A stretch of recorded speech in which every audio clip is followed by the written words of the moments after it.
ಈ ವಿಡಿಯೋದಲ್ಲಿ ಶುಕ್ರವಾರ ನಮ್ಮ ಮಾರ್ಕೆಟ್ ಯಾಕೆ ಆಲ್ ಟೈಮ್ ಹೈ ಟಚ್ ಮಾಡಿದ್ದು, ಈ ಥರ ಆಲ್ ಟೈಮ್ ಹೈ ಟಚ್ ಮಾಡೋದಕ್ಕೆ ಏನೇನು ರೀಸನ್ಸ್ ಇದೆ ಅಂತ ಕಂಪ್ಲೀಟಾಗಿ ಎಕ್ಸ್ಪ್ಲೇನ್ ಮಾಡ್ತೀನಿ. ಈ ವಿಡಿಯೋದಲ್ಲಿ ಕೊನೆ ತನಕ ನೋಡಿ, ಯಾವುದೇ ಕಾರಣಕ್ಕೂ ಈ ವಿಡಿಯೋನ ಸ್ಕಿಪ್ ಮಾಡೋಕ್ಕೆ ಹೋಗ್ಬೇಡಿ. Hello friends, welcome to Brothers Finance and good evening. ಇವತ್ತು ಮಾರ್ಕೆಟ್ ಅಪ್ಡೇಟ್ ಏನಂದರೆ, ಸೆನ್ಸೆಕ್ಸ್ 1359 ಪಾಯಿಂಟ್ಸ್ ಗೇನ್ ಆಗಿ 84,544 ಕ್ಲೋಸ್ ಆಗಿದೆ. ನಿಫ್ಟಿ 375 ಪಾಯಿಂಟ್ಸ್ ಗೇನ್ ಆಗಿ 25,790 ಕ್ಲೋಸ್ ಆಗಿದೆ. ಬ್ಯಾಂಕ್ ನಿಫ್ಟಿ 755 ಪಾಯಿಂಟ್ಸ್ ಗೇನ್ ಆಗಿ 53,793 ಕ್ಲೋಸ್ ಆಗಿದೆ. ಇವತ್ತು ಮಾರ್ಕೆಟ್ ನೋಡಿ ಸರ್ಪ್ರೈಸ್ ಆದ್ರಾ ಅಥವಾ ಶಾಕ್ ಆದ್ರಾ ಕಮೆಂಟ್ ಸೆಕ್ಷನಲ್ಲಿ ಕಮೆಂಟ್ ಮಾಡಿ. ಇವತ್ತು ನಮ್ಮ Indian stock market all time high touch ಮಾಡಿದೆ. ಇಷ್ಟು ದಿನ ಜಸ್ಟ್ ನಿಫ್ಟಿ ಅಥವಾ ಸೆನ್ಸೆಕ್ಸ್ ಮಾತ್ರನೇ ಆಲ್ ಟೈಮ್ ಹೈ ಟಚ್ ಮಾಡ್ತಾ ಇದ್ದಿದ್ದು. ಆದರೆ ಇವತ್ತು ನಿಫ್ಟಿ, ಸೆನ್ಸೆಕ್ಸ್, ಬ್ಯಾಂಕ್ ನಿಫ್ಟಿ ಎಲ್ಲ ಇಂಡಿಸಿಸ್ ಆಲ್ ಟೈಮ್ ಹೈ ಟಚ್ ಮಾಡಿದೆ. ಫಸ್ಟ್ ಇವಾಗ ನಮ್ಮ ಮಾರ್ಕೆಟ್ ಯಾಕೆ ಇಷ್ಟು ಸಡನ್ನಾಗಿ ಇಷ್ಟೊಂದು ಮೂವ್ ಆಗಿರೋದು ಅಂತ ತಿಳ್ಕೊಳೋಣ. ನನಗೆ ಮೇಯ್ನಾಗಿ 3 ರೀಸನ್ಸ್ ಕಾಣಿಸ್ತಾ ಇದೆ ಇವತ್ತು ಮಾರ್ಕೆಟ್ ಯಾಕೆ ಇಷ್ಟು ಮೂವ್ ಆಗಿದ್ದು ಅಂತ. ಫಸ್ಟ್ ರೀಸನ್ ಬಂದು, ನಿನ್ನೆ US ಮಾರ್ಕೆಟ್ ನೋಡಿದ್ರಾ, ನ್ಯಾಸ್ಡ್ಯಾಕ್ ಎಬೌಟ್ 2.5% ಮೂವ್ ಆಗಿದೆ. ಮತ್ತು S&P 500 ಆದರೆ ಆಲ್ ಟೈಮ್ ಹೈ ಟಚ್ ಮಾಡಿದೆ ಫಸ್ಟ್ ಟೈಮ್. ರೀಸನ್ ಏನಂದರೆ, US Fed chairman FOMC ಮೀಟಿಂಗಲ್ಲಿ 50 basis points rate cut ಮಾಡಿದಾಗ ಮೀಡಿಯಾ ಜೊತೆ ಇಂಟ್ರ್ಯಾಕ್ಷನ್ ಮಾಡಿದಾಗ ಎಲ್ಲರೂ ಕೇಳಿದ್ರು, ಎಕಾನಮಿ ಏನಾದರೂ ವೀಕ್ ಇದೆಯಾ ಅಥವಾ ಇನ್ಫ್ಲೇಷನ್ ಏನಾದರೂ ಜಾಸ್ತಿ ಆಗ್ತಿದೆಯಾ 50 ಬೇಸಿಸ್ ಪಾಯಿಂಟ್ಸ್ ರೇಟ್ ಕಟ್ ಮಾಡಿದ್ದಕ್ಕೆ ಅಂತ ಎಲ್ಲ ಕ್ವಶನ್ಸ್ ಎಲ್ಲ ಕೇಳಿದ್ರು. ಆಗ ಫೆಡ್ ಚೇರ್ಮನ್ ಯಾವುದೇ ಥರ ಇಶ್ಯೂಸ್ ಇಲ್ಲ, ಎಕಾನಮಿ ಸ್ಟ್ರಾಂಗಾಗೇ ಇದೆ, ಇನ್ಫ್ಲೇಷನ್ ಬಿಲೋ 2% ಬರ್ತಾ ಇದೆ ಮತ್ತು ಜಾಬ್ಸ್ ಎಲ್ಲ ಇನ್ಕ್ರೀಸ್ ಆಗ್ತಾ ಇದೆ ಅಂತ ಪಾಸಿಟಿವ್ ಸ್ಟೇಟ್ಮೆಂಟ್ ಮಾಡಿದ್ರು. ಮತ್ತು ಅದರ ನೆಕ್ಸ್ಟ್ ಡೇನೇ US ಅಲ್ಲಿ initial jobless claim data update ಆಯಿತು. ಈ ಡೇಟಾ ಕಂಪ್ಲೀಟ್ ಪಾಸಿಟಿವ್ ಆಗಿ ಬಂದಿದೆ. ಜಾಬ್ಲೆಸ್ ಕ್ಲೈಮ್ ಅಂದರೆ ಮುಂಚೆನೇ ಎಕ್ಸ್ಪ್ಲೈನ್ ಮಾಡಿದ್ದೆ, ಆದರೂ ಇವಾಗೂ ಎಕ್ಸ್ಪ್ಲೈನ್ ಮಾಡ್ತೀನಿ. ಯಾರಾದರೂ ಹೊಸ ವ್ಯೂವರ್ಸ್ ನೋಡ್ತಾ ಇರ್ತೀರಲ್ವಾ ಅವ್ರಿಗೋಸ್ಕರ. ಜಾಬ್ಲೆಸ್ ಕ್ಲೈಮ್ ಅಂದರೆ ಎಂಪ್ಲಾಯೀಸ್ ಅವ್ರ ಜಾಬ್ ಕಳ್ಕೊಂಡು ಇನ್ಶೂರೆನ್ಸ್ ಕ್ಲೈಮ್ ಮಾಡೋದು ಅಥವಾ ಗೌರ್ಮೆಂಟ್ ಹತ್ರ ಫಿನಾನ್ಷಿಯಲ್ ಆಗಿ ಹೆಲ್ಪ್ ಕೇಳೋದನ್ನು ಜಾಬ್ಲೆಸ್ ಕ್ಲೈಮ್ ಡೇಟಾ ಅಂತಾರೆ. ಎಂದೇ ಆಗಲಿ ಈ ಥರ ಜಾಬ್ಲೆಸ್ ಕ್ಲೈಮ್ ಅನ್ನೋದು ಇನ್ಕ್ರೀಸ್ ಆಗ್ತಾ ಹೋದರೆ ಎಕಾನಮಿಗೆ ತುಂಬ ಎಫೆಕ್ಟ್ ಆಗುತ್ತೆ. ಅದಕ್ಕೋಸ್ಕರ ಈ ಜಾಬ್ಲೆಸ್ ಕ್ಲೈಮ್ ಡೇಟಾ ರೀಸೆಂಟ್ ಟೈಮ್ಗಿನ್ನ ಈ ಸಲ ಬೆಟರಾಗಿ ಬಂದಿದೆ. ಈ ಡೇಟಾ ಪ್ರೀವಿಯಸ್ಗೆ 230K ಬಂದಿತ್ತು, ಆದರೆ ಈ ಸಲ 219K ಬಂದಿದೆ. ಜೊತೆಗೆ ರೇಟ್ ಕಟ್ ಎಲ್ಲ ಮಾಡಿದ್ದಕ್ಕೆ ಈ ಡೇಟಾನು ಪಾಸಿಟಿವ್ ಆಗಿ ಬಂದಿರೋದಕ್ಕೆ ಮಾರ್ಕೆಟ್ ಪಾಸಿಟಿವ್ ಆಗಿ ರಿಯಾಕ್ಟ್ ಆಗಿದೆ. ಪಾಸಿಟಿವ್ ಆಗಿ ರಿಯಾಕ್ಟ್ ಆಗಿ ಆಲ್ ಟೈಮ್ ಹೈ ಟಚ್ ಮಾಡಿರೋದು ಅದೇ ರೀಸನಿಂದನೇ.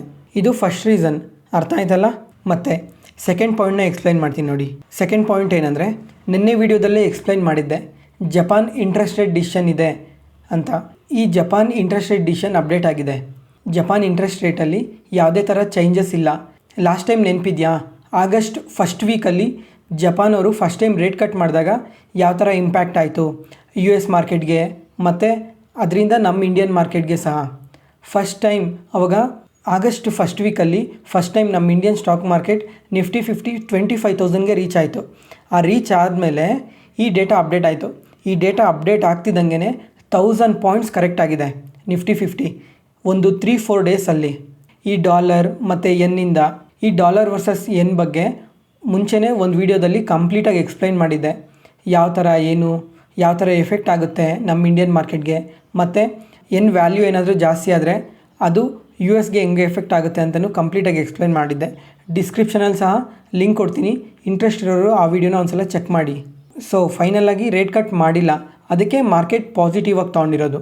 ಮತ್ತು ಥರ್ಡ್ ರೀಸನ್ ಏನಂದರೆ, FTSE financial times stock exchange ಈ ಆಲ್ ವರ್ಲ್ಡ್ ಇಂಡೆಕ್ಸ್ಗೆ ನಮ್ಮ ಇಂಡಿಯನ್ ಸ್ಟಾಕ್ ಮಾರ್ಕೆಟಲ್ಲಿ ಮೇಯ್ನಾಗೆ 13 ಸ್ಟಾಕ್ಸ್ನ ಆ್ಯಡ್ ಮಾಡಿದ್ದಾರೆ. ಅಂದರೆ 13 ಸ್ಟಾಕ್ಸ್ಗೆ ಮಿಲಿಯನ್ಸಲ್ಲಿ ಇನ್ಫ್ಲೋಸ್ ಬರುತ್ತೆ. ಈ 13 ಸ್ಟಾಕ್ಸ್ ಇಲ್ಲಿ ಲಿಸ್ಟ್ ಕಾಣ್ತಾ ಇದೆಯಲ್ಲ, ಇದೇ ಆ 13 ಸ್ಟಾಕ್ಸ್.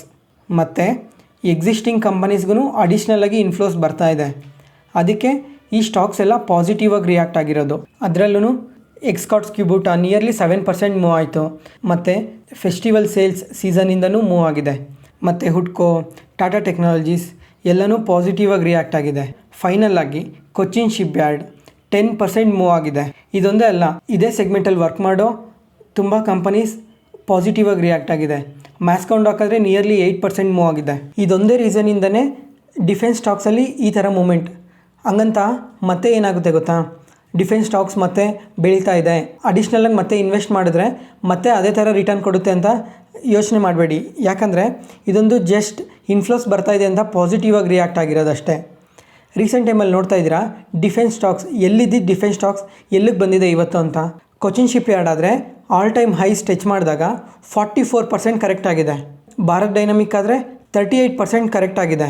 ಇದೊಂದೇ ಅಲ್ಲ, HAL ಹಿಂದೂಸ್ತಾನ್ ಏರೋನಾಟಿಕ್ಸ್ ಸಹ 25% ಕರೆಕ್ಟ್ ಆಗಿದೆ.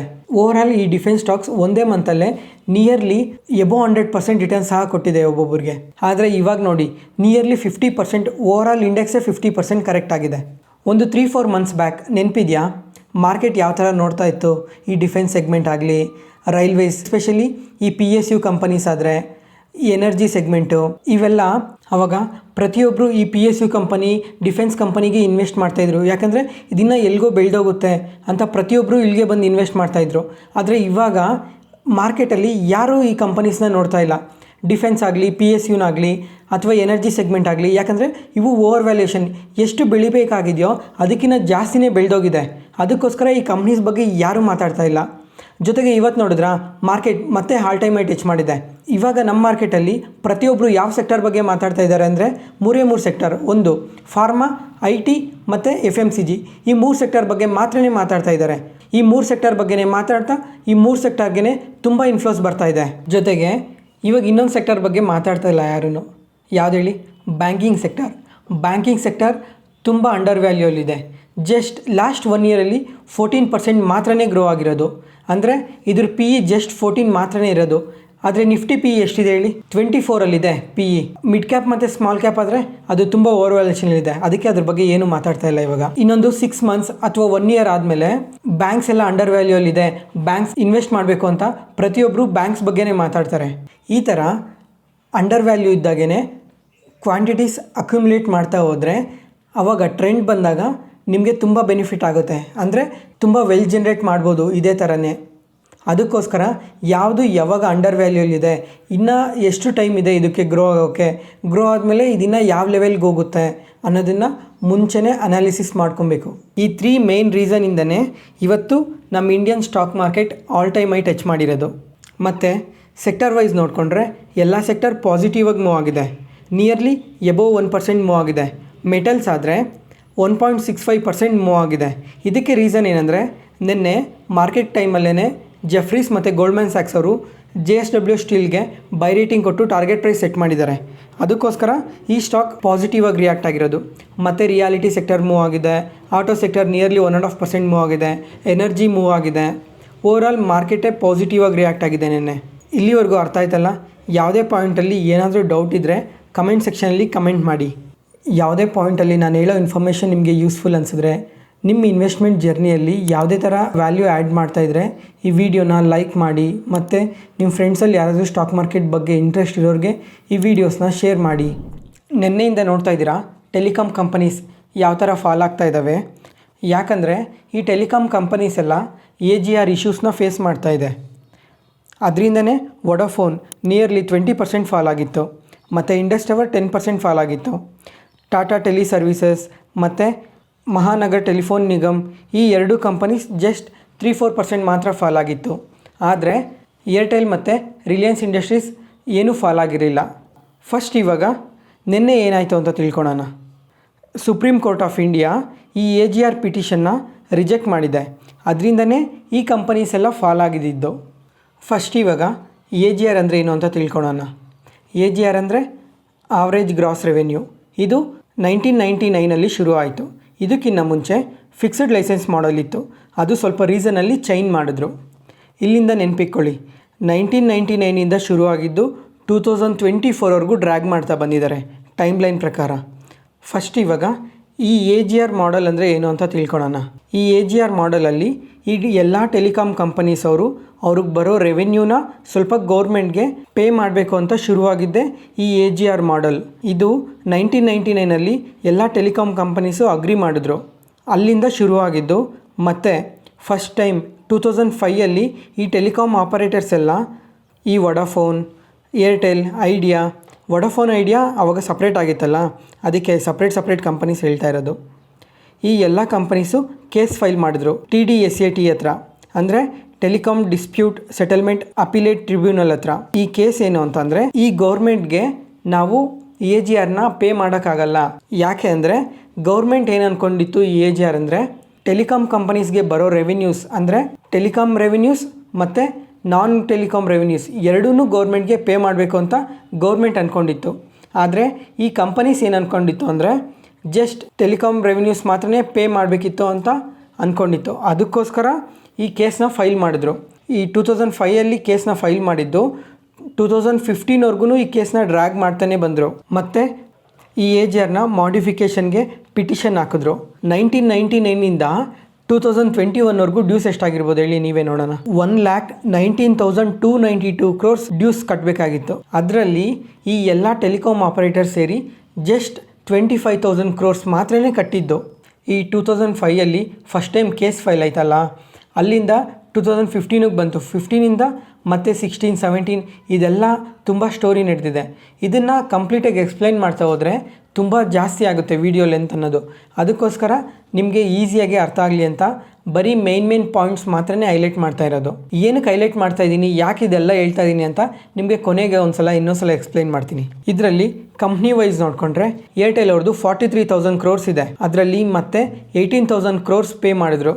ಇನ್ನು 25,000 crores ಡ್ಯೂ ಹಂಗೆ ಇದೆ. ವೊಡಾಫೋನ್ ಅವ್ರದ್ದು ನೋಡಿಕೊಂಡ್ರೆ ಇವಾಗ ವೊಡಾಫೋನ್ ಮತ್ತು ಐಡಿಯಾ ಎರಡು ಮರ್ಜ್ ಆದ್ವಲ್ಲ, ಇವಾಗ ವೊಡಾಫೋನ್ ಐಡಿಯಾದ ನೋಡಿಕೊಂಡ್ರೆ 58,000 crores ಇದೆ. ಅದರಲ್ಲಿ ಬರೀ 6,000 crores ಮಾತ್ರನೇ ಪೇ ಮಾಡಿರೋದು. ಇನ್ನು 51,000 crores ಹಂಗೆ ಡ್ಯೂ ಇದೆ. ಮತ್ತು ಜಿಯೋ ಅವ್ರದ್ದಾದರೆ ಬರೀ 194 crores ಮಾತ್ರನೇ ಇರೋದು. ಅದಕ್ಕೋಸ್ಕರ ಜಿಯೋ ಯಾವುದೇ ಥರ ರಿಯಾಕ್ಟ್ ಆಗಿಲ್ಲ. ಏರ್ಟೆಲ್ ಯಾಕೆ ರಿಯಾಕ್ಟ್ ಆಗಿಲ್ಲ ಅಂದರೆ ಏರ್ಟೆಲ್ ಅವರು ಈ ರೀಸೆಂಟ್ ಟೈಮಲ್ಲಿ ಅಥವಾ ರೀಸೆಂಟ್ ಇಯರ್ಸಲ್ಲಿ ಏರ್ಟೆಲ್ ತುಂಬ ಚೆನ್ನಾಗಿ ಗ್ರೋ ಆಗ್ತಾ ಇದೆ. ಸಬ್ಸ್ಕ್ರೈಬರ್ಸ್ನ ಅದೇ ಥರ ಆ್ಯಡ್ ಮಾಡ್ಕೊತಾ ಇದೆ.